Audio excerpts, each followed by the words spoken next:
системе «Честный знак». Они даже могут прийти с проверкой на производство и действительно посмотреть, есть ли у тебя производство. Что вот в нашем случае такое red flag, да? Когда мы берем БАД, если там вот такие громкие надписи: лечит онкологию, заменяет химиотерапию, избавляет от опухоли. Если фраза без ГМО нет, это не значит, что там есть ГМО. То есть наоборот, если есть там ГМО, вы обязаны это заявить. Наука – двигатель прогресса, а незнание – двигатель мракобесия всякого. Нет, не мракобесия, двигатель маркетинга. БАДы не лечат, БАДы корректируют наш рацион.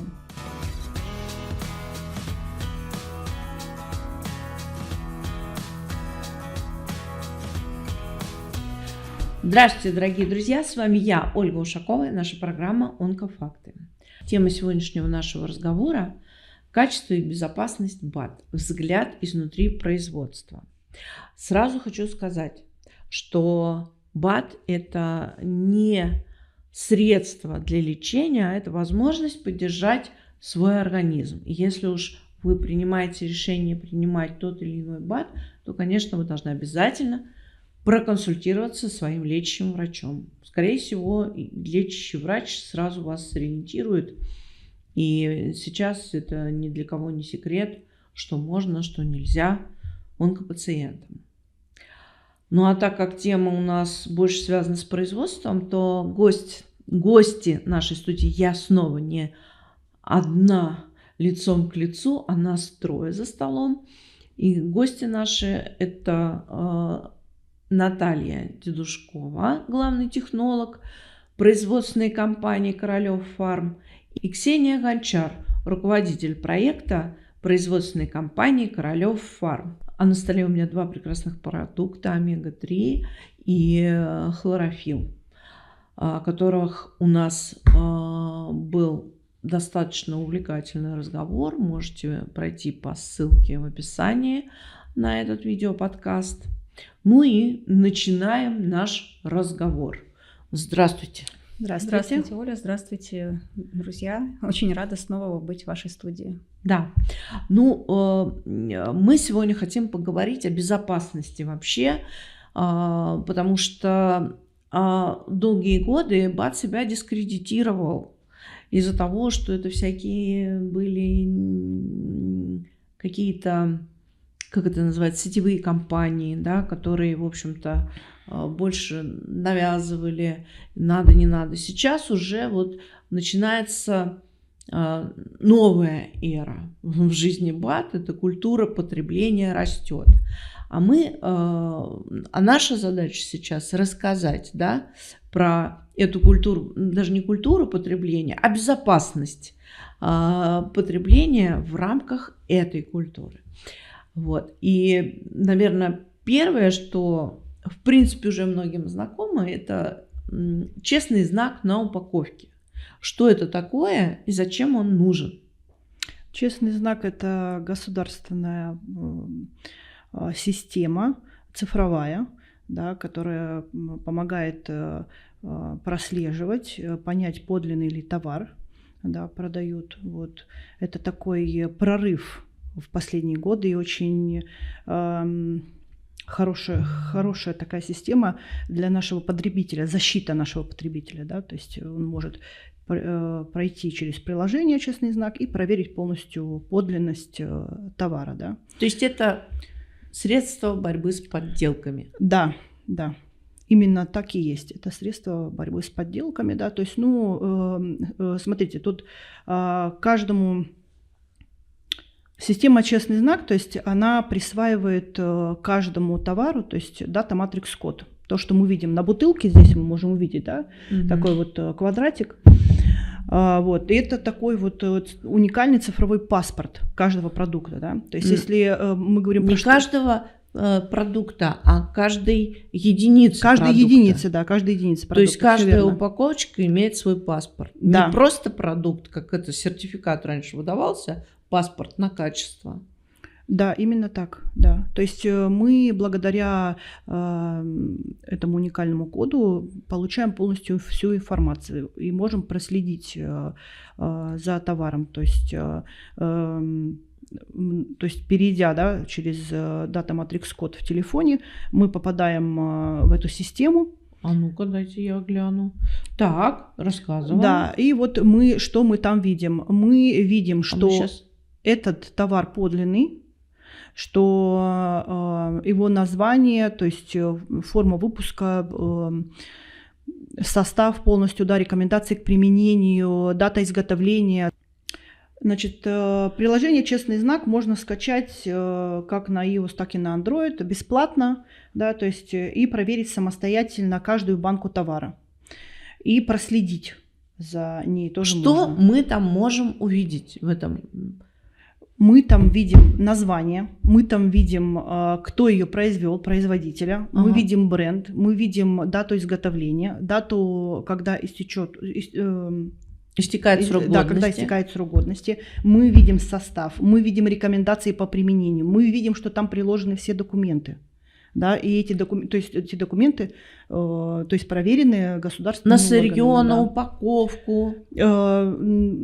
Сертификаты качества мы видим там. На сырье и на упаковку. Или только на продукт? На продукт. То есть мы все это видим и понимаем, что этот продукт подлинный. Да? Также в случае, если вдруг этот товар некачественный, да, то мы также можем сообщить об этом в честном знаке, можем даже подать жалобу. То есть в приложении? В приложении самом. И вот. Сейчас жалобщики такие, далеко ходить не надо, можно все рассказать о продукте.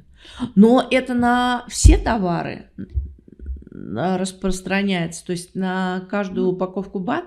Ну, можно я тогда добавлю со своей точки зрения? Вначале скажу про БАТ. БАТ – это один из видов товаров, на которые введена обязательная маркировка в системе «Честный знак». На самом деле категорий товаров этих все больше и больше с каждым днем, и я думаю, что в итоге мы придем к тому, что почти все товары будут в этой категории. То есть это начиналось когда-то с лекарств, потом молочная продукция, потом БАТ, косметика. И вот с приходом этой системы «Честный знак», по крайней мере, вот к нам на рынок БАТ, я хочу сказать, что рынок БАТ начинает как-то упорядочиваться, потому что раньше под видом БАТ продавались какие-то комплексные пищевые добавки. Да. То есть там это, то есть смотришь по составу, как будто бы это какие-то витамины, минералы, та же самая омега, а написано, что это комплексная пищевая добавка, или это просто пищевая добавка, или это концентрат пищевой какой-то. То есть это продукция, которая не прошла обязательную для БАТ государственную регистрацию. То есть у этих продуктов не было государственной регистрации, они получали какие-то декларации, которые получались очень быстро, очень дешево и без должного контроля. А сейчас просто БАТ, не пройдя государственную регистрацию, он даже не сможет попасть в эту систему. Потому что прежде чем заводится карточка на товар, туда подгружается вся разрешительная документация на этот товар. То есть это свидетельство о государственной регистрации, это все какие-то разрешительные документации на производство. Более того, в системе «Честный знак» они даже могут прийти с проверкой на производство и действительно посмотреть, есть ли у тебя производство. Потому что иногда часто, может, кто-то обращал внимание, написано адрес производства, там написано квартира 27. Да? Да, были такие. То есть, допустим, регистрируется какое-то там юридическое лицо или ИП, в квартире регистрируется и пишет, что это адрес производства. Это было не на БАТ, это было вот как раз, когда под видом БАТ продавались вот эти комплексные пищевые добавки. Сейчас на самом деле маркетплейсы за этим следят, они в принципе не возьмут себе продукцию без системы, без Data Matrix кода, это тоже проверяется. Вот. А раньше так было, да, квартира, а там как будто бы производство. Сейчас это всего меньше и меньше, прям сводится к минимуму. Поэтому система «Честный знак» – это система как раз для потребителя. Чтобы потребитель мог понимать, что он купил качественный товар, что это правда произведено там, где… то есть если открыть карточку товара в приложении, то, по идее, вся информация, которую вы там видите, она должна совпасть с тем, что вы видите на этикетке. И для вас это вот такой вот знак, что, значит, все нормально. Я не знала об этом. То есть можно теперь скачать приложение. Да, скачивать приложение, буквально все. Там это практически очень-очень большой список категорий товаров, которые подлежит сейчас вот недавно честному знаку. Буквально недавно подключилась к этому категории товаров специализированное пищевое питание для спортсменов.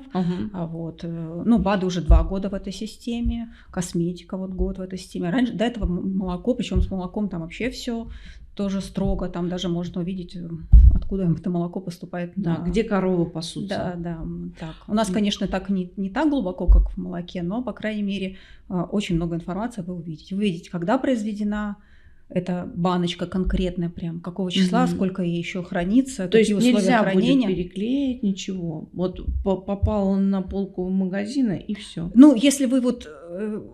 То есть вы проверяете, у вас стоит, допустим, на баночке, вот я могу показать, стоит дата изготовления, допустим. Да. Вот она, дата изготовления указана. Да. Вы сканируете, и вы просто смотрите, что если вот эта дата вдруг не совпадает вот с этой датой, ну, вопрос.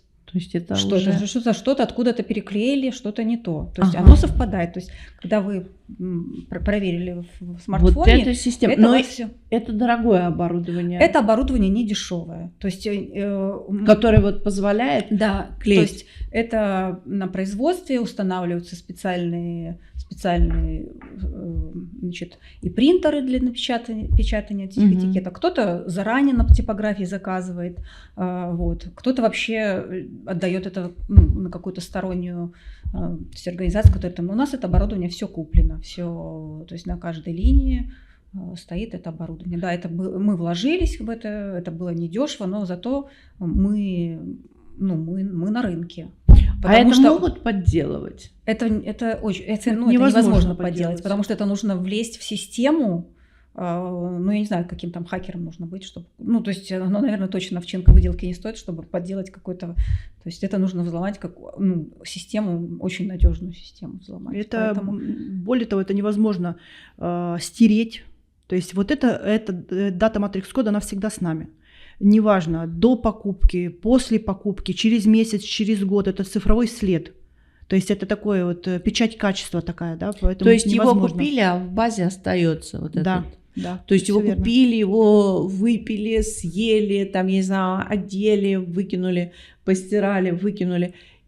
А дата матрикс код навсегда остается в этой системе. Именно так. И вся информация о ней. Вот поэтому и невозможно подделать, потому что... И вот в связи как раз вот с переходом на вот эту систему... Это как отпечаток пальца. Ну, можно сказать и так. Многие вот недобросовестные как раз производители просто ушли с рынка, потому что кто-то не потянул установку этой системы, кто-то, кому-то было что скрывать.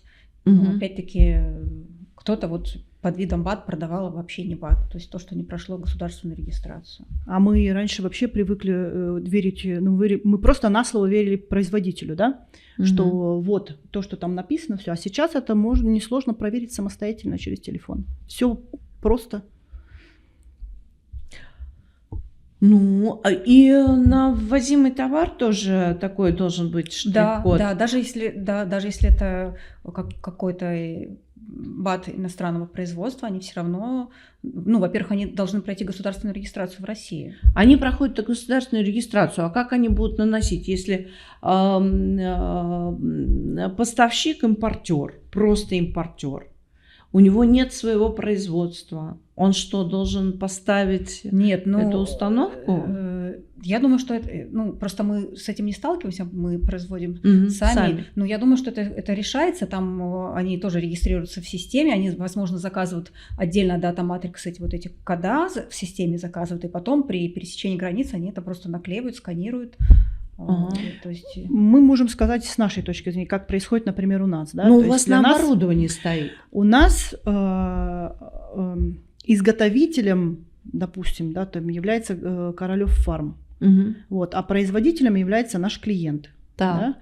То есть, когда Королёв Фарм выпускает продукцию, то есть изготовил ее, он сообщает об этом клиенту, и клиент обязан предоставить список дата матрикс код Королёв Фарма для того, чтобы на производстве могли наклеить на каждую банку. То есть без этого товар не отгрузится с производства. То есть мы этого не сделаем. Вот. И плюс еще и, наверное, не примется товар в те же самые аптеки, Нет, в конечно, магазине. никто Нет. даже На это не маркеты возьмет. никуда. Ни маркетплейсы не примется, ни в аптеке. Хорошо, но у вас это стоит на прям оборудовании, на фасовке, получается. Он же клеится на упаковку. Он клеится на упаковке. То есть, но на фасовочной линии на стоит. фасовочной линии стоит, да. То есть это завершающий, можно сказать, этап. Слушайте, ну тогда для контрактного производства появляется это честный знак вот по полной программе, потому что контрактное производство, как у нас многие говорят об импорте из азиатских стран, что заказали там партию 1000 штук, сделали 4000 штук, да? 1000 отдали заказчику, а 3000 сами продали. Нет, это полностью прозрачная система. То есть это понятно, какая была произведена партия. Главное, контрактное производство, оно настолько честно и прозрачно выглядит в глазах заказчика. То есть у заказчика вообще сомнений нет. Да, потому что он же знает, сколько, то есть он кодово заказал, сколько мы ему передали продукции. Ну, мы как контрактное производство. Это система, да, это система как раз, ну, скажем так, для добросовестных производителей. Помощь. А стало ли это нагрузкой на производство, этот честный знак? Ну, это поначалу, конечно, это было, пока это приспособились, потому что это, получается, считайте, дополнительная операция, ну, технологическая, вот эта наклейка этого кода. Потом, более того, мы же эти все кода сканируем, прежде чем отдать, проверяем, то есть он сканируется он или нет, потому что иногда может напечататься, допустим, с каким-то дефектом, и тогда он просто не считывается. То есть мы, прежде чем вот эту баночку положить в групповую упаковку, мы ее еще сканируем и смотрим, считалась она или нет, потому что чтобы потом не было проблем у того, кто будет это реализовывать, или у того же покупателя. То есть он взял, у него что-то не считывается, у него сразу сомнения, что-то не так. То есть, и поэтому оно... А это автоматически считывается? Это автоматически, да, это стоят камеры. А то я как представила, куча... Нет, значит, это камеры, то есть проходит, вот наклеивается этикетка, проходит через камеру, камера считалась, более того, там загружено в программу, сколько, допустим, в гофрокору помещается штук, и вот по мере того, как, допустим, 12 баночек помещается, вот их уложили, эти 12 баночек в гофрокору, и сразу же печатается и групповая упаковка, то есть она увидела, что 12 отсканировали баночек и напечаталось, и более того, то есть понятно, что когда дистрибьютор какой-то получает, он же не будет каждую баночку, он прям групповой штрих-код своим оборудованием считывает, понимает, у него там 12 баночек с такой-то партии, такого-то наименования, какой-то даты выпуска. Более того, мы можем проследить вот эту цепочку, да, то есть получается, допустим, продали кому-то, да, если кто-то перепродал, это все фиксируется в приложении честного знака. То есть, когда мы переходим, вот, допустим, да, с телефона перешли и увидели.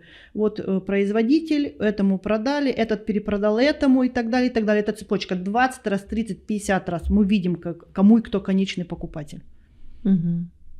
Ну, единственное, что персональные данные вы не увидите человека конечного. Нет, конечно, нет. Ну, просто вы, допустим, когда как потребитель, вы сканируете, вас даже система спросит, вы купили вы действительно купили этот товар? Да. Вы ответите, да, я купил этот товар. Ну и мы теперь уверены теперь, что люди, которые купили это, они тоже с нами мы в одной игре, да, то есть они точно так же, такие же прозрачные, как и мы, потому что они легализованы, они действуют по закону. Они купили, они также есть в системе честного знака, получается. Иначе по-другому никак, потому что мы передаем то есть клиенты друг другу передают Data Matrix код. Ну, если внедрить, то по отношению к потребителю это, наверное, не просто пустые слова и названия, красивый честный знак, а это по-настоящему на самом деле честный, есть забота о потребителе. Да. Забота о потребителе и то есть действительно очистка рынка, скажем так, от недобросовестного производителя. Ну да, чтобы и ухода от налогов не было, серых схем. Да, было очень много на рынке, возможно, чем он себя и дискредитировал, эксплуатировал, было очень много непонятной продукции. Как я уже говорила, без государственной регистрации, откуда-то из-за рубежа завезенная, непонятно по каким документам, с разными дозировками. Непонятно с какими-то дозировками, которые там что-то превышают, что-то... Ну, то есть продукция не прошла должного контроля, скажем так. То есть, чтобы получить даже свидетельство о государственной регистрации, продукция проходит контроль, ее проверяют на то, что ты там заявил, что там действительно, если ты заявляешь, что у тебя 600 миллиграмм омеги, что там ее 600 миллиграмм, это пройдет еще проверку на этапе государственной регистрации. Ну вот, дорогие друзья, мы имеем очень хороший инструмент, который нас будет страховать, все наши опасения отметать в плане того, что можно это употреблять или нет, а есть тут какой-то вред или нет. Конечно, здесь уже вреда быть не может, и никакого паленого ни сырья, ничего нет. Да? Ну, честный знак понятно. Если говорить вообще, мы здесь знаем происхождение, мы видим сертификаты, но вот к вам пришло это все в документы, и вот стоят там, я не знаю, мешочки, коробочки с сырьем. Их мы не можем же просто вот так с колес и взять и отправить в производство. Нет, мы не можем этого сделать, потому что у нас на производстве выстроена целая система качества и безопасности. То есть честный знак – это все равно не гарантия для производства? Честный знак – это для потребителя. То есть это для потребителя просто, что он купил законный товар. А есть еще система так называемой надлежащей производственной практики. В фармацевтике это называется GMP. У нас эта система надлежащей производственной практики, она внедрена в систему ISO 22000, то есть это система безопасности и качества продукции. У вас ISO? У нас ISO 22000, да. Вот. И в рамках этой системы, эта система, это можно сказать, это не просто какая-то бумажка, это не просто сертификат, это образ жизни нашего производства. То есть это каждодневная проверка, сырье проходит входной контроль качества, не только сырье, но и вся упаковка. То есть это микробиологический контроль, это контроль на содержание каких-то тяжелых металлов, пестицидов. Тот же рыбий жир, который у нас поступает, он проходит... На нашу любимую омега-3. Да, на омега-3. То есть это не только контроль рыбьего жира, но это контроль желатина, с которого будет изготовлена капсула. Это контроль каких-то вспомогательных материалов, потому что желатин, оболочка это не просто желатин, это еще там глицерин, об этом прям написано на упаковке полный состав. Мы ничего не скрываем, и все сырье, и основное сырье, и вспомогательное сырье проходит 100% входной контроль качества, каждая партия. И если нас что-то во входном контроле насторожило... А вот с этого момента поподробнее, с этого момента хочется знать, что может быть не то в сырье. С чем сталкивались? Можно даже из практики. Что было такое, что просто... можно со всем что угодно. Допустим, приходит какой-нибудь растительный экстракт или там хлорофилл. Где-то была у него порвана упаковка, попала влага. Из-за того, что попала влага, соответственно, возможен рост плесневых грибов. У нас своя микробиологическая лаборатория, и поскольку у нас проверяется каждая партия, более того, каждая тарная единица, то есть этот рост плесневых грибов мы обнаружим на входном контроле. Это сырье у нас просто не попадет в производство. То есть для нас это табу. Куда это потом сырье? Сырье это утилизируется. Вами? Иногда нами, иногда возвращаем просто поставщику, просим заменить. Он решил, возможно, там, не знаю, просто, я привела пример с плесенью, понятно, что с плесенью это однозначно утилизация, просто бывают какие-то вы утилизируете по согласию с поставщиком, сначала с ним решаете? Конечно, мы же не можем, мы же заплатили за него деньги, то есть он может просто сказать, мы вам заменим эту партию, или может сказать, мы вам привезем другую партию, а эту можете утилизировать. За их счет утилизируете? Это за их счет, это же их вина. Хорошо. И там же по той же омеге, то есть рыбий жир, то есть тоже каждая партия проходит входной контроль по таким показателям, как показатель окислительной порчи. Это прям очень важно, потому что мы же знаем, что омега-3 это не насыщенная жирная кислота. Если она не насыщенная, она содержит, да, двойную связь, а эта двойная связь, она очень нестойкая, и под действием кислорода она может окисляться. То есть если где-то пришла там вскрытая бочка, там незакачанный азотом, который как раз препятствует попаданию кислорода, и мы обнаруживаем, что у нас там высокое перекисное или кислотное число. Ну, все такая партия в производство не пойдет. Потому что, ну, это уже, то есть, показатель окисления порчи, это значит, пошло окисление, пошло, то есть, выработка каких-то вредных для организма веществ. То есть такое в производство пускать, понятное дело, нельзя. А были какие-то шокирующие случаи, когда вот прям, ну, понимаете, что нарушены... Вот сейчас вы говорите про транспортировку. А чтобы технологический процесс был нарушен, вы понимаете, что вот это сырье некачественное, потому что неправильно его производили. Ну, смотрите, мы, в принципе, когда вообще выбираем поставщика того или иного сырья, мы все равно, прежде чем выбрать и начать работать с каким-то поставщиком, мы проводим анализ вообще рынка, где мы это сырье можем купить. И прежде чем вообще заключать какие-то договора, нам все предоставляют свои образцы, мы эти образцы анализируем также вот в сторонней лаборатории, что-то делаем своими силами, что-то отдаем в стороннюю лабораторию. И если изначально вот нас устраивает вообще сырье по качеству, мы тогда с этим производителем, с этим поставщиком работаем. Но понятное дело, что бывает по-всякому. Бывает, я говорю, вот как я сказала, на что-то где-то повлияла транспортировка, где-то... Ну, вот сейчас транспортировку даже не берем. Где-то что-то у них, правда, там что-то нарушился какой-то процесс и какой-то форс-мажор. Но мы это выявляем на входном контроле. Ну, как правило, это решается все-таки с поставщиком-производителем. Как правило, это решается заменой партии. Но сейчас поставщики сырья более добросовестные. Во-первых, мы выбрали себе изначально добросовестных, вот, и, конечно, им тоже все же хотят реализовывать свою продукцию, и поэтому каждый, дорожит своим все-таки каким-то именем, имиджем, потому что, и тем более, зная нас, кто с нами вообще не первый год работает, они знают, что у нас 100% входной контроль, и нам никто не привезет там сырье без документов, и, не дай бог, там ненадлежащего качества. Более того, мы даже упаковку проверяем. То есть у нас упаковка вся с документацией, вся разрешенная к применению для контакта с пищевой продукцией. То есть это проверяется все. Там этикетку мы проверяем, потому что, как правило, этикетка же заказывается на типографии. Мы смотрим, все ли они верно напечатали, чтобы там... то есть это вот система. А как процесс контролируется? Процесс технологический? Да. Технологический процесс контролируется на каждом этапе. То есть у каждого продукта есть своя технологическая цепочка, которую он должен пройти, прежде чем там превратиться в продукт. Допустим, омега-3. Это мягкие желатиновые капсулы. Да. Это изначально изготавливается желатиновая оболочка из желатина, глицерина. Глицерин – это влагоудерживающий агент, который просто помогает не сохнуться.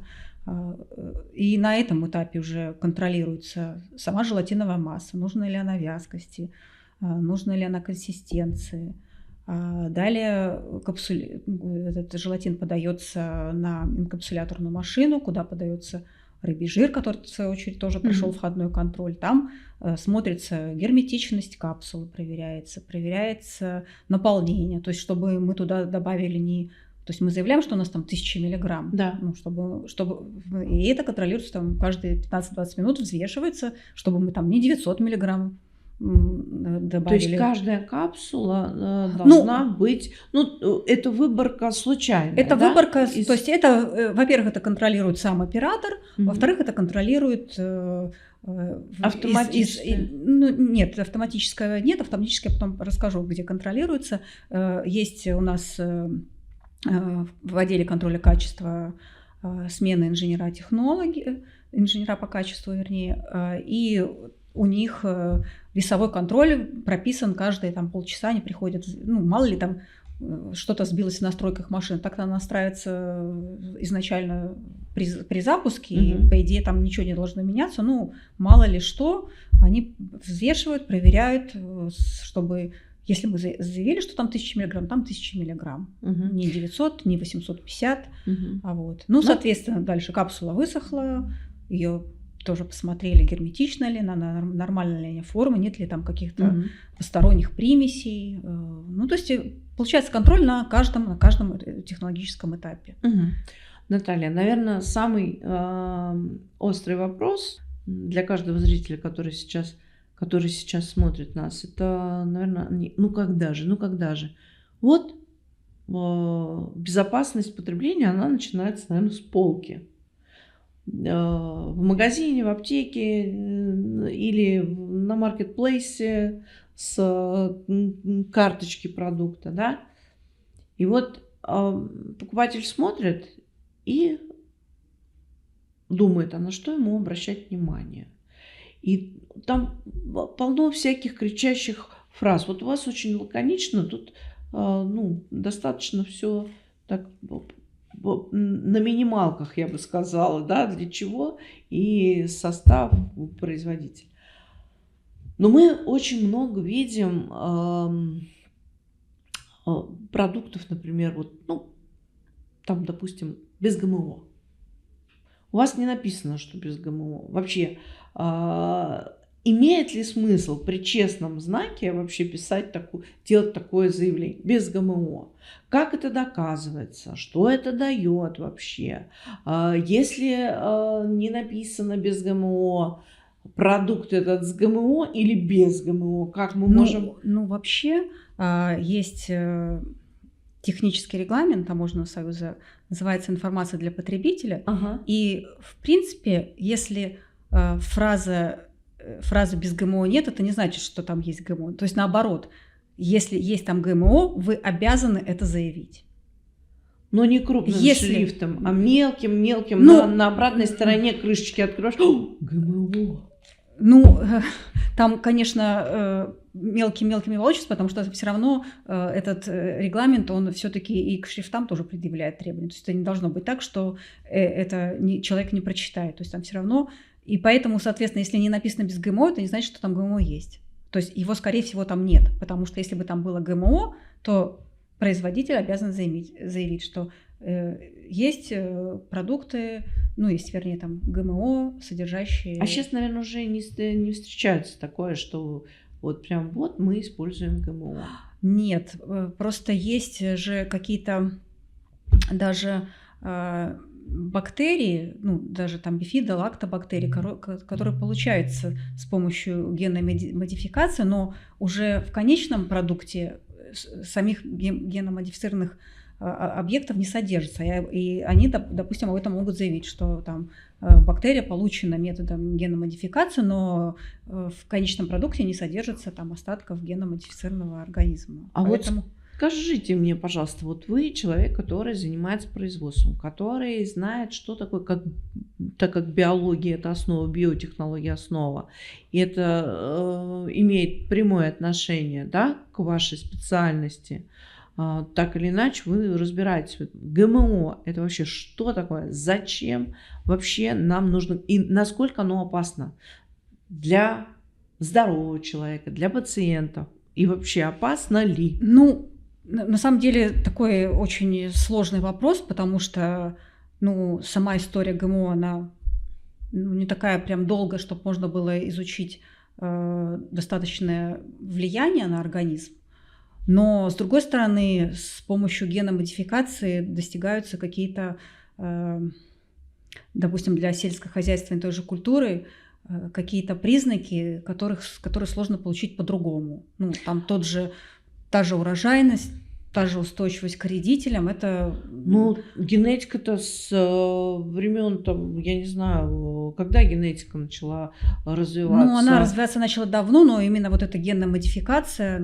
А чем генетика отличается? Что такое генетика? Это изменение... Это изучение генома, скажем так. Генома, да. Это уже когда... Это селекция, это отбор. Это селекция, это отбор. Вы не вмешиваетесь в ген. вы отбираете, то есть у вас, вы видите вот это там, это растение хорошо, устойчиво, но вы не... У него хорошие генетические особенности. Да, то есть вы берете, то есть у вас, допустим, выросло 2 растения, одно хиленькое, вы его, семена с него не посадите, вы возьмете семена с хорошего. Вот это селекция. На основе генетики, правильно? Это селекция без вмешивания в То ген. есть это растение может повторяться благодаря своим генетическим особенностям. Да, вот да. Это точно так же, как, собственно, наши там предки, собственно, так и действовали. Да. Они выбирали из сортов, что это. А модификация это все-таки это внедрение какого-то другого гена. Ну, то есть, не знаю, там, из другого вида даже, из другого растения. Из животного, например. Ну, в том числе. Поэтому, это... Я, конечно, там не генетик, но просто там какие-то азы, понятное дело, как технолог я знаю, но, просто, скажем так, люди опасаются того, чего не знают, правильно? Да. Если мы там слышим, кажется там, опасным. Но с другой точки зрения, там, сколько у нас это картофель генно-модифицированный? Не знаю, 30 лет, наверное, уже. Да. Но мы же не... Если мы употребляем вот этот генно-модифицированный продукт, если он не токсичен, если он не сможет нам наш ген поменять, мне так кажется. Нет, наш ген он точно поменять не сможет. Да, поэтому смысл этого без ГМО писать, мне кажется, уже, наверное, нет. Все равно многие пишут. Маркетинг. Маркетинг, да. Да, может быть, и потому что мы простые люди, не понимаем того, как вот Наталья объяснила, что типа даже если там не написано, что без ГМО, что обязаны написать это все в составе. Сейчас, то есть ты сейчас не можешь просто вот не указать в составе, что там, что потому там что есть, да? честный честный знак. Да, и сертификацию же все проходит, да, через государственные органы. То есть, это просто нереально. Поэтому и пишут, многие пишут без ГМО. Это просто вот как для простых это примерно людей, как вот, знаете, на растительное масло написать без холестерина. А его там, в принципе, быть не может. Холестерин только в животных жирах. Что пишут на растительном масле? Да, без холестерина, конечно. Это как вот, сейчас может быть уже меньше, уже потому что, все-таки есть там народ все-таки просвещается. Да. Вот. Но часто писали на растительном масле без холестерина, но его там и быть не может, и не могло бы никогда быть в подсолнечном масле холестерина. Наука – двигатель прогресса, а незнание – двигатель мракобесия всякого. Нет, не мракобесия. Двигатель маркетинга. Маркетинг строится на чем? На фобиях и на манипуляции. Незнании. Да, пожалуйста. Поэтому смысл этого. Вот раз уж мы коснулись маркетинга, как отличить вот эти вот самые маркетинговые манипуляции? Давайте кейсы просто прям даже рассмотрим. От полезной информации. Что является манипуляцией, а что является полезной информацией. На что надо обращать внимание. Вот взяли мы товар с полки, и ничего мы про этот товар не знаем, и только у нас вот я, он или вот эта баночка и много-много букв. Значит, на что стоит обратить внимание, что вот в нашем случае такое red flag, да? Когда мы берем БАД, если там вот такие громкие надписи: лечит онкологию, заменяет химиотерапию, избавляет от опухоли. Разве такое можно взять с таким знаком? С таким нет. Но мы вообще говорим сейчас о том, что вот именно если мы говорим про саму упаковку, да, то есть на саму этикетку, да, то есть если, допустим, там что-то такое. Мне кажется, такое не пропустят и на полку не поставят или ставят. Где это можно взять? Где это можно увидеть? Мне кажется, это сразу тюрьма. Это, конечно, не тюрьма, это отзыв продукции, это отзыв партии. Это мошенничество. Да, это либо мошенники, то есть это опасно. Это на самом деле, да, опасно. Мы всегда должны помнить, что БАДы это не лекарство, да. Опять же, когда скрытый состав, да, то есть о чем это говорит, когда просто пишут там экстракт, да, и ничего более там, да, или там комплексы какие-то, это тоже должно насторожить, так не должно быть. Когда нет никаких контактов, да, производителя допустим, на упаковке, да, то есть адреса, телефона и так далее, это тоже no name, то есть это уже не производитель, да, то есть когда это очень дешево. Мы уже говорили о том, что в прошлом выпуске, о том, что качественная, хорошая та же омега, да, из хорошего сырья, очищенная там до молекулярного уровня, не может быть дешевой. Так же, но не хлорофилл. может быть ниже стоимости хорошего сырья. Да. Вот, поэтому здесь тоже нужно помнить о том, что мы платим все-таки за то, что внутри, да, за хороший качественный продукт. Вот. Опять же, что касается вот еще таких манипуляций маркетинга, то, что вот мы видим скидки, акции, товар закончится, там осталось 3 штуки, это тоже откровенная манипуляция, потому что хороший товар все-таки не нуждается в таких приемах. То есть он продается, потому что он хороший и качественный, а не потому что он там послезавтра там закончится. Ну, как, то есть построено вообще. Но это в основном на маркетплейсах такое мы видим. Построено. Осталось 3 штуки. Да. И 50 человек нажали на кнопочку «Купить». А на самом деле... маркетплейсы же тоже должны заботиться о честности какой-то. Разве можно написать «осталось 3 штуки», а на складе 50? Но они, может быть, и действительно там осталось 3 штуки, да, то есть потому что мы же работаем по разным системам на маркетплейсах. Кто-то работает так, что увозит продукцию со своего склада, например, да, и дальше там маркетплейс развозит, да, и, конечно, у нас на складе всегда там большое количество. А есть система, когда мы работаем так, что мы отвозим на склад маркетплейса, и этим фулфилментом и всем остальным логистикой занимается маркет. И когда оно там заканчивается, естественно, мы и видим эти остатки вот таким образом на маркетплейсе. Вот, поэтому такое тоже возможно. Так, хорошо. Но это красные флаги. Манипуляция – это успеть заскочить в последний вагон. И манипуляция – это громкие надписи, того, чего нет в каждом продукте. Кто-то решает выделить себя вот таким образом. Там, а у меня этого нет. Вот все стоят, у всех этого нет. А на одной баночке, как это... я вот сейчас прихожу в магазин, смотрю на полку с молочными продуктами, и все без использования... заменителя молочного жира. Да. Все. Зачем это писать, если они все без использования заменителя молочного жира? Или там, допустим, есть сливочное масло, есть, например, спред, когда мешают сливочное масло с растительным. Вот. И это уже нельзя писать, например, что это масло. Что это масло, да. В случае с БАД вообще что-то есть подобное? Там, допустим, есть какие-то границы, за которые производитель не может заходить? Да, границы, конечно, такие же есть, потому что, в принципе, на каждое биологически активное вещество определен адекватный уровень потребления. Ага. И суточная норма. Адекватный, да, есть определен адекватный суточный уровень и верхнедопустимый. Ага. И вот за верхнедопустимый уровень мы заходить не можем. Но это вот очень даже, наверное, самый яркий пример, это, наверное, все-таки витамин D, потому что у него верхний допустимый уровень 600 МЕ. Допустим, для людей старше 65 800 МЕ верхний допустимый уровень.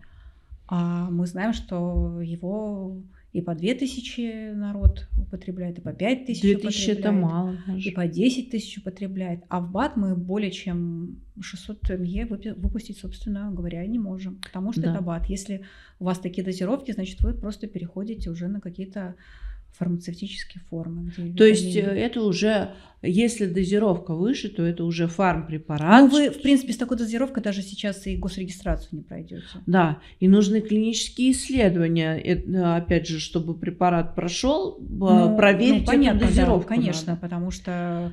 То есть то, что в БАД дозировка, это вообще в любом случае безопасно и ничего... Да, потому что это дозировка, которая, в принципе, рекомендуется нам для употребления ежедневно. То есть это адекватный уровень суточного потребления. То есть вы каждый день, каждые сутки должны употреблять, допустим, для омега-3 это 2000 миллиграмм омеги-3. Вот. Соответственно, у вас вот в капсуле 600 мг, и вы на 30% свой суточный уровень потребления одной капсулы корректируете. Да. Ну, соответственно, остальное доедаем. Остальное вы доедаете. Вы добавляете там, не знаю, льняное масло в салат. Авокадо. В авокадо омеги-3 не так много. Вот так. Там омега все-таки так. 9. Омега-6. Омега-3 из растительных вот таких масел, это вот масло, это чиа, это лен, льняное масло. Семечки льна нет? В семечках льна тоже есть, но просто там уже кроме, то есть это же не чистое Надо масло. Вот стакан да? семечек льна. Наверное, да, стакан семечек. Кроме, зато вы с омега еще получите хорошую клетчатку. Клетчатку, да, на месяц. Поэтому вот. Соответственно, вот БАД – это про адекватные уровни.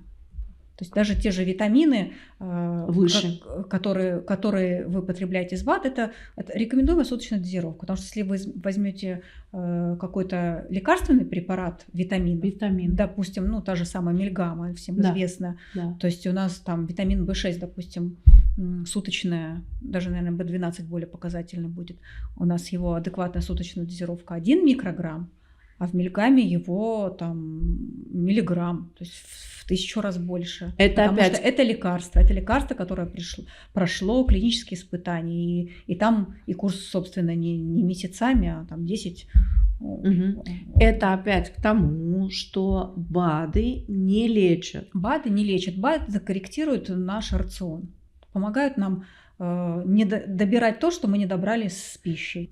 А какие вы рекомендации дадите нам, на что обращать внимание при покупке продукта? Мы уже вроде красные флаги проговорили с Ксенией, но вот взяла банку, первое, на что я должна посмотреть, наверное, на срок годности. Целостность упаковки. Да. Каким образом даже нанесена дата изготовления, срок годности? То есть что эта дата нанесена таким образом, что она не стирается, вот, потому что перебить это невозможно. Перебить невозможно. Правда, сейчас, конечно, с честным знаком, да, это уже дополнительное, Но они себя просто сами себя сдают таким образом. Если они перебьют дату, то честный знак все равно. А дальше мы пошли в состав. А дальше мы читаем состав. И то тут состав должен... И все думают, вы знаете, как я говорю, рознь. Вот, потому что это просто международная номенклатура пищевых добавок. Пищевые добавки, их очень много, их там больше 1000 всяких разных. То есть та же самая аскорбиновая кислота, витамин С, она тоже имеет свой индекс Е, это там Е300. Это аскорбиновая кислота, но ей присвоен такой индекс. Она, кроме того, что это витамин С, она еще может быть как антиоксидант антиокислитель в каких-то продуктах. Тот же витамин Е, токоферолы, смесь токоферолов, у них тоже есть свой индекс. У пектина есть свой индекс Е. То есть пектин, казалось бы, да? Что такое? Пектин, полученный из яблока. Мы его знаем как желеобразователь, как продукт, из которого делают там пастилу, мармелад. Но у него тоже есть, потому что это пищевая добавка. Добавка, у которой есть свое функциональное назначение. Есть, наверное, какие-то Е, которые не очень хорошие для употребления частого. И человек этим напуган, потому что, откуда-то дым-то идет, где-то костер горит. Просто это понятно, что есть консерванты там, тоже есть. Но есть тоже природные. Черника, вот это же тоже черника это консервант. Нет, черника это антиоксидант.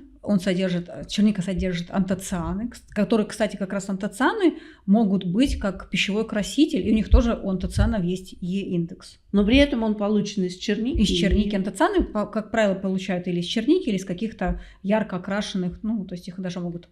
Кожица винограда. Лимонная кислота. Консервант. Е300, да, по большому... Е300 то, Е330. Е330 это аскорбиновая кислота.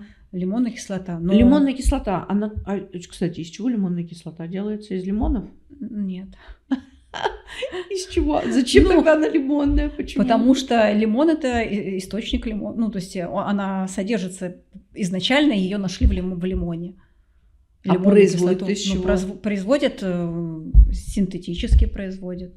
Ну, не из лимонов точно. Из нефти? Ну, нет, не из нефти, конечно. Но лимонная кислота – это там абсолютно в определенных количествах. Ну, то есть мы там ее и в напитки добавляют, да. и в консервы добавляют. Ну, консервант. Ну, то есть она и консервант, и в то же время регулятор кислотности, потому что где-то нужно, допустим, определенный pH, да, ее добавляют, в косметике ее используют, там, да где угодно, много где. Ну, то есть поэтому… Да, Е присутствует, но у каждой Е-добавки есть какое-то свое функциональное назначение. То есть не надо пугаться прям всех Е, просто на какие-то, допустим, пищевые добавки, такие как консерванты, на них есть определенный верхний уровень, которым производитель не имеет права превышать. Ну, то есть, допустим, тот же там консервант, не знаю какой, вот сорбат калия, его должно быть в продукте не более, ну, допустим, в БАДах не более чем 0,2%. 0,2%. В пищевых продуктах его еще там меньше. То есть регламент, который как раз регулирует уровень внесения пищевых добавок, которые вы не можете превысить. И мы при, допустим, получении регистрации, при прохождении государственной регистрации это все регистрирующим органом проверяется, не превысили ли мы по своим пищевым добавкам какие-то верхние допустимые уровни. И это, собственно, определяется даже аналитически. То есть могут просто взять, проверить, нет ли превышения по консервантам. Собственно, добросовестный производитель, он, поверьте, там, если какая-то пищевая добавка не нужна для какого-то функционала, никто ее там лишний раз класть не будет. Но есть, допустим, продукты, где вы реально не обойдетесь без консерванта. То есть лучше пусть это будет консервант, чем у вас вырастет какая-то патогенная микрофлора. Но срок годности является каким-то маркером для покупателя? Ну, вообще, конечно, когда вы видите очень большой срок годности, это значит, там просто много консервантов. Ну, то есть, как правило, на это… Ну, у БАДов, конечно, таких больших сроков годности нет, как правило, это там год-два в основном. Но, в принципе, прежде чем заявить вот такой срок годности, проводятся тесты на какое-то ускоренное старение, и эти сроки годности, они подтверждаются. То есть, если там это закладывается в термостат, через какое-то время достается, проверяется по всем показателям качества, ну и, как правило, если 2 года заявлено, значит, в течение 2 лет продукт… Если осталось месяц до конца срока годности, стоит ли пользоваться таким продуктом? Ну, понятное дело, что чем свежее, тем лучше, но если остается месяц, ну, поверьте, то есть если 2 года заявлено, то есть 2 года продукт выдержит свое качество. Более того, даже, скорее всего, и плюс небольшой какой-нибудь запас, потому что прям там впритык, понятное дело, там, вот. Но, в принципе, вы просто обращайте внимание на упаковку, если она не нарушена, если ничто вас не вводит там в какое-то сомнение, что что-то оторвано, надорвано, что-то изменилось там. То есть вы все равно откроете, посмотрите, запах, цвет, по идее, если что-то там вас как-то потревожит, то, конечно, лучше не рисковать. Но, как правило, даже за месяц до окончания срока годности продукт еще годен к употреблению. Но, опять-таки, еще, конечно, если вы уверены, что он хранился именно при тех условиях, которые написаны на упаковке. Потому что там написано, то есть не просто так там написано, не выше 25 градусов. Понятно? Если выше 25, какие могут быть процессы происходить? Ну, вот смотрите, если выше 25 градусов, то, как правило, большинство микроорганизмов, для них оптимальный рост – это 40 градусов.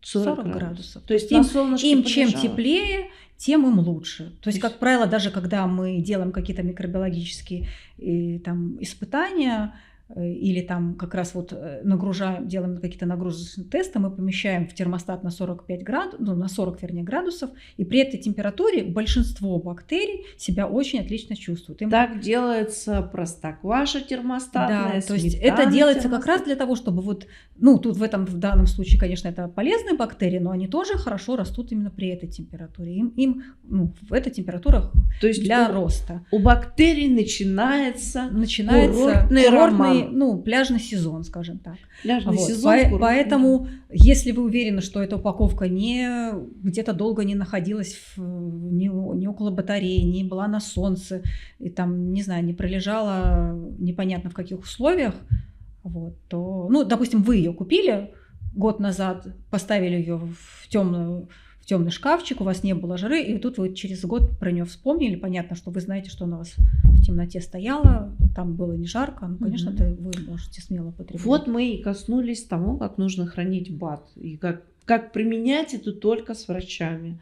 Понятно, есть рекомендации, понятно, есть назначение врача.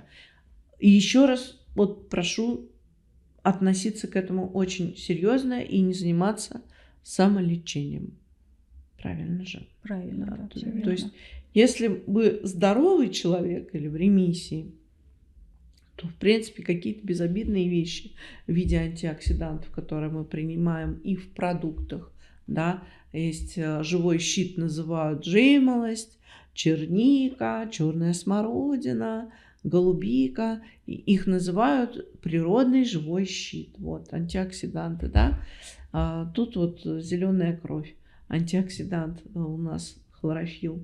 Вот. Но все равно нужно обязательно, особенно в период лечения, обязательно поговорить с врачом и записаться на прием, проконсультироваться. Еще знаете, какая проблема? Что не все врачи сейчас отслеживают тенденции, да, там, ну, бывает так, что настолько загружен работает, что не в состоянии. И чаще всего они боятся что-то дополнительное назначать пациентам. Но я думаю, что каждый должен найти своего врача, который 100% подскажет, 100% разберется в том, что хотите принимать. Вот. И, ну, самое главное, главный принцип, наверное, не навреди. Вот, тем более, что вот я сама онкопациент, я прошла через это, и мне страшно. Мне страшно от того, что это может вернуться. И я думаю, каждый зритель скажет, что ему страшно. Если скажет, что не страшно, простите, но вы лукавите. Вот до тех пор, пока это не происходит, мы как-то хорохоримся. Да.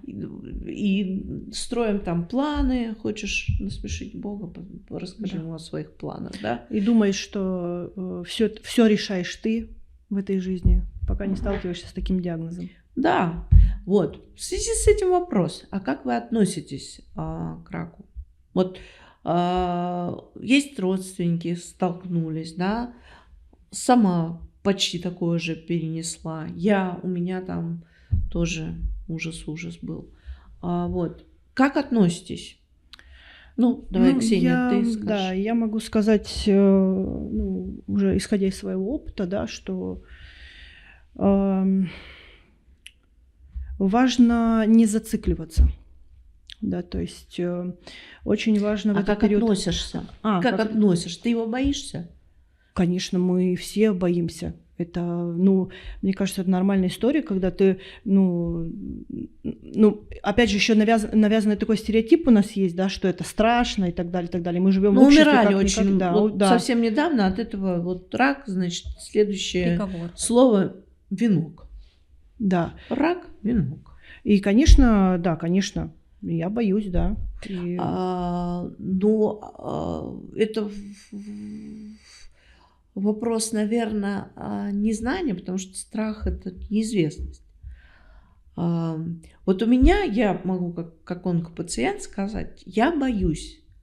Почему я боюсь? Я не боюсь там смерти, да, но у меня есть планы какие-то на жизнь. И я вижу девочек, которые жили, пусть они в ремиссии жили, но вдруг растут и говорят, ой, прогрессирование, ой, рецидив. И снова уплывает земля из-под ног, и снова ты понимаешь, что жить той жизнью прежней, которая у тебя была, ты уже не можешь. И вот это страшно, что тебе надо пройти через боль, через слезы, через неудобства, через какие-то определенные страдания. И каждый раз, и потом, когда ты просто живешь, ну, это нормально, там, для каждого человека просто жить. А когда ты живешь с секундомером, с песочными часами, это ой, как не сладко жить. И ты вот, ну, понятно, что мы каждому дню радуемся. Ну, вот сколько этих радостных дней, да? Ну, здесь тоже такой важный момент. Например, я в свое время, то есть у меня был, конечно, очень хороший врач-онколог, да, хирург, да, и у нас сложились такие вот отношения, когда он был одновременно также для меня как психолог, да, то есть он вот. Но кроме того, что вот проходило лечение, да, и вот с ним все время была на связи, у меня был свой психолог, к которому я ходила очень долгое время для того, чтобы пережить вот эти моменты, и, ну, чтобы было проще, да, и в этот период ты очень много всего переосмысливаешь. Это нереально не измениться в этот момент, да, то есть ты уже по-другому на все смотришь, ты полностью, у тебя меняются все отношения с окружающими людьми, да, особенно там с близкими друзьями, да, или там вот, ну, полностью все, да, то есть ты в какой-то момент ты понимаешь, что то, что было до сих пор, вот этого как будто бы и не было, это как будто бы это все вообще не так, оно все по-другому на самом деле. Тут еще важна такая очень большая психологическая должна быть работа, поддержка там себя, если ты сам не можешь, конечно, нужно обратиться. Я даже не стесняюсь того, что... Вот тоже хочу сказать, что Ксения Ксения у нас пережила тоже заболевание очень редкое, которое лечится химиотерапией. Правильно? Да, у меня была тимома, да. Был курс химиотерапии, была операция и долгое лечение после было. Да, Восстановление, реабилитация была. Конечно же, не просто все. То есть полностью удалена щитовидная железа. Вилочковая железа. Вилочковая, да, полностью удалили, да. Вот. Ну, я говорю, это... А вилочковая железа – это то, что за иммунитет? Да, это железа, которая отвечает за рост в организме, да, в подростковом возрасте. Она постепенно должна сойти на нет. Да, ее функция вот уже в возрасте там ближе к 20 практически не выполняет никакой функции. Да. То есть это уже ненужный орган? Нет, он-то не нужен, но если у меня просто двоюродной сестры муж от этого заболевания умер в 32 года, поэтому я про это немного знаю. То есть в его возрасте ее вообще не должно было быть, ну, то есть, вернее, ее функции она никакой функции не выполняла, но тем не менее была ее опухоль. Да, то есть она что, тоже метастазирует, эта опухоль? Да, конечно. Она выходит за пределы, конечно, и, то есть может врасти в плевру, да, то есть она прям в окружающие все органы, в сосуды может врасти. То есть это прям и вплоть, ну, то есть очень... В моем случае, почему это была редкость? Во-первых, мне было 20 лет, да, то есть... И вообще, в принципе, в этом возрасте, вот как правильно Наташа сказала, это вообще уже ненужный орган. Ненужный орган, да, и вообще это, если встречается, то встречается после 40. Но редкость такого заболевания – это 4%. 4% от населения. Да, от населения. У меня эта болезнь сопровождалась миостенией, то есть это большой мышечной слабостью, именно так ее и нашли. В принципе, да.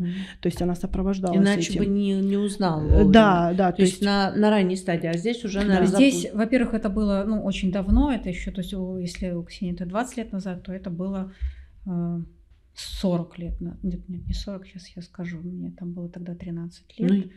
5 лет туда, 37 лет назад. 37 лет назад это было. Все сейчас посчитали, сколько лет Наташи.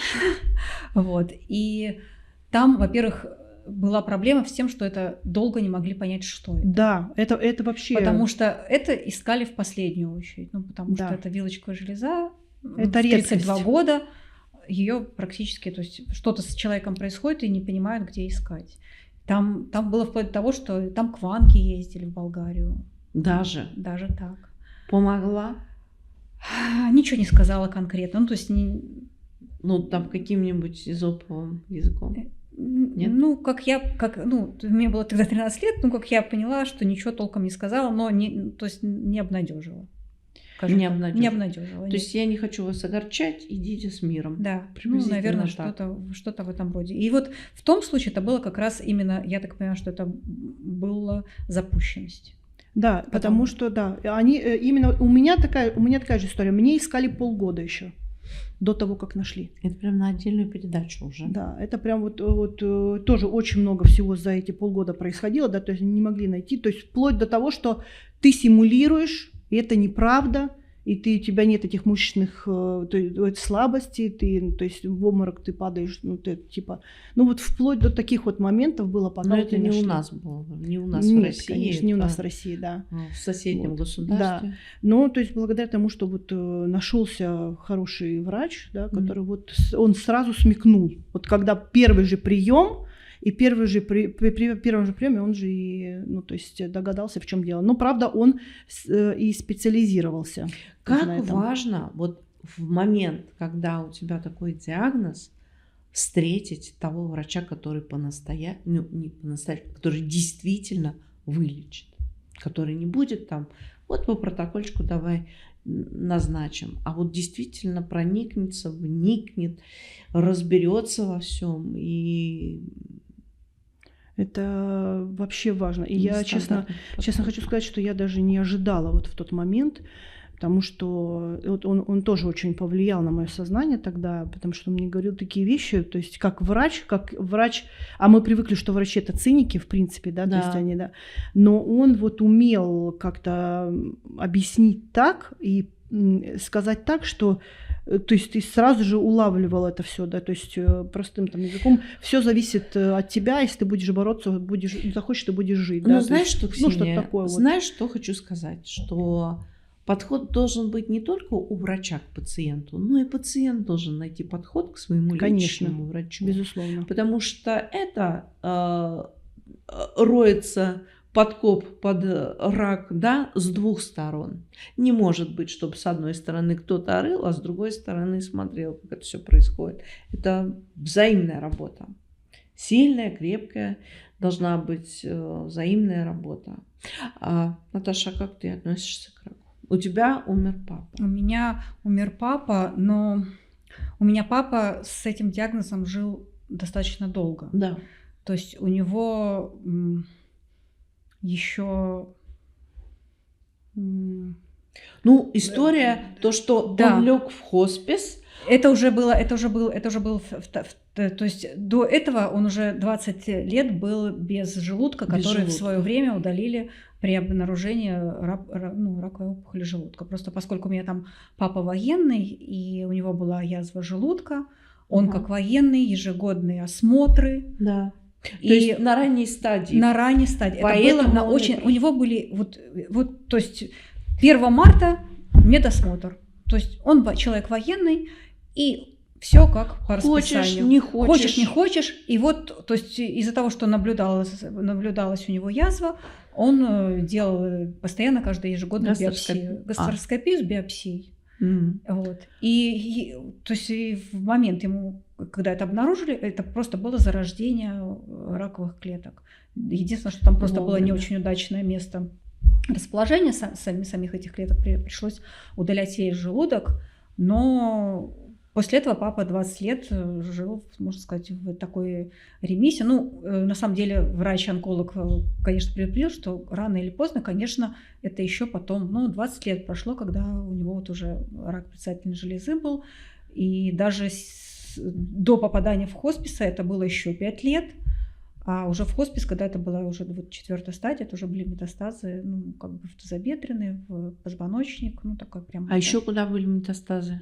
позвоночник, тазобедренный сустав. И все, да. И сама, естественно, опухоль, наверное, Ну и сама разрасталась. опухоль, да. 4-я стадия, все-таки это уже очень запущенная. Да. Но ты говорила, что он у тебя 5 лет еще после хосписа прожил. Это там, я рассказывала вот этот случай его В предыдущем выпуске, да. Ну и, конечно, там сестра моя очень, конечно, взялась за уход, потому что там была как раз нутрицептическая поддержка, вот я говорила и про хлорофилл, и омега, и это было молозиво, и это было питание, скажем так. То есть сестра взяла под контроль именно питание, потому что это никаких там колбасок, которые там ему хотелось съесть, он, конечно, там злился, ругался, и это ежедневная ходьба через не могу и через боль. Движение это жизнь. Да, потому что вот когда вот он встал, они с сестрой ходили реально каждый день не менее получаса просто в любую погоду, одевались в тепле, и вот у него, то есть метастазы в тазобедренном, у него метастазы в позвоночнике, но он идет, то есть он идет, не знаю, он был на трамадоле, он был на обезболивающих, но тем не менее... Знаешь, что хочу сказать? Вот я прям хочу сакцентировать внимание наших зрителей, как важно соблюдать режим и питание. Питание это было очень важно, потому что вот это было... Просто я слышала несколько историй, случаев о том, что все уже, все линии исчерпаны. Лечения больше нет. И вот благодаря своим родственникам, которые знают, как и чем поддержать, как правило, это либо ученые какие-то в области биологии, там, либо это тоже медики, и они находили способ и средства протянуть жизнь, соблюдая питание и всякие вспомогательные вещи в виде этого. Вот поэтому я говорю, пример папы есть. Конечно, страх у меня, как у любого человека, тоже есть, но я думаю, что все-таки и знания, и информация, она важна, потому что я, знаете, вспоминаю, у меня мама работала в поликлинике в регистратуре, в советские, это еще тогда времена, и я очень хорошо помню, что карточки онкобольных, они им даже не давали в руки. И многие онкобольные даже не знали, что у них рак. То есть я помню, мама такая, мы приходили к ней на работу, она такая: ой, надо мне карточку врачу отнести. Я говорю, а почему ты какие-то карточки даешь людям в руки, выдаешь, а какие-то не выдаешь, сама несешь врачу. Она говорит, потому что я тебе потом скажу. И потом она мне говорит, у него там рак, и он об этом не знает, и у нас там какие-то наклеечки, она несет это. И я даже тогда, будучи ребенком, не знаю, мне было 12-13 лет, но я почему-то тогда понимала, что почему он не знает. То есть он должен знать. Я так считала, не знаю, потому что он приложит какие-то свои усилия. Сейчас есть до сих пор родственники, которые договариваются с врачами, чтобы не говорили, что, пытаются скрыть, если... я даже знаю фильм. Я смотрела фильм, где... тоже от пациентки, фильм художественный был снят, где от пациентки скрывали, у нее был диагноз рак, но все скрывали от нее, что она больна. Это Советский Союз, это начало 80-х, это конец 70-х. Это было конец 80-х, начало 90-х. И все равно у меня, опять же, есть программа «Статистика и мы», где есть люди, которые в Советском Союзе лечились от рака, до сих пор живы. То есть не все, конечно, умирали. Все равно были случаи. Просто сейчас эти случаи, наоборот, смерти намного реже, намного меньше смертей, чем людей, которые живут. Во-первых, это ранняя диагностика. Во-вторых, огромный спектр лечения, особенно при раке молочной железы. И другое отношение, что ли, да, то есть общество меняет свое отношение, хотя есть еще те, которые темные, которые думают, что рак заразен. Есть, опять же, огромное количество сами врачи, самообразовываются, конференции, читают статьи научные, сами занимаются наукой. То есть здесь, конечно, еще недавно рак был вызов, А сейчас с этим заболеванием, мне кажется, наши врачи уже на равных и способны контролировать, да не просто контролировать, а просто даже сдерживать этот процесс, то есть все под контролем. Ну, как пациент могу это заявить, как пациентка может заявить, и как человек, который, в общем-то, прошел с родственниками эти заболевания. Вот. Ну что, хочется пожелать здоровья, да? Да. Прежде всего здоровья, потому что это действительно это самая большая ценность. Самое бесценно. Да. Даже вот бесценно. Это невозможно ни за какие деньги купить. Поэтому мы вам желаем здоровья. А самое главное еще, не забывайте про нас. Мы же для вас стараемся. Поэтому подписывайтесь на наш канал, ставьте лайк, пишите комментарии. И мы вас очень любим. Поэтому для вас работаем, дорогие зрители. А вот этот продукт можно купить по ссылочке в описании. И периодически у нас будут повторяться истории, связанные с хорошими продуктами. До новых встреч. До новых встреч. Спасибо вам большое. Всего доброго.